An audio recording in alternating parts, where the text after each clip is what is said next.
Let's speak to Vieri Capretta, who's a resident in Florence, currently under lockdown. Yeah, we spoke yesterday to some people who were residents in Lombardy that actually had to move down to Liguria, thinking they were getting away from the problems there. They didn't. Tell us what you're feeling now down in Florence. I mean, what is this lockdown like? And now the fact that all the stores except food and pharmacies have been closed. Hello there. Well, it seems like it got to the point where it was inevitable for this to happen.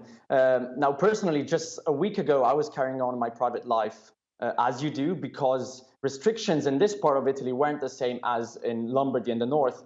And then you realize just how quickly this spreads, how quickly it gets to you, how quickly your life changes.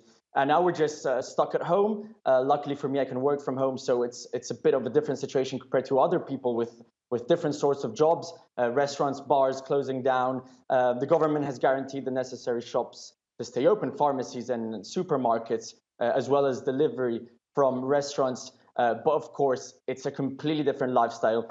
Ideally, you should avoid going out at all costs. Even a solitary jog should be avoided, especially to safeguard the elderly and those who could get the virus, which is spreading really, really quickly. I mean, the economy of the entire country has almost been just put on hold right now. Are people expecting help from the government? I mean, will that be forthcoming? Because we're running into damage in the billions of dollars now. Well, of course, the government have announced 25 billion euros reportedly to be allocated for this emergency. All the necessary shops have stayed open, and that also means all the sectors that are there to help, so transport and all that, it's obviously going to hit people hard. I mean, I personally think health is the main issue here.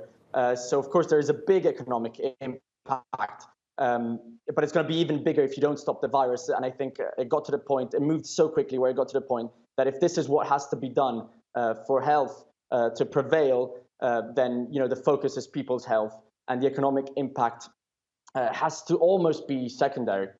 So people are accepting it. Okay. Vieri Capretta, we'll leave it there. Thank you so much for joining us from Florence. We appreciate it.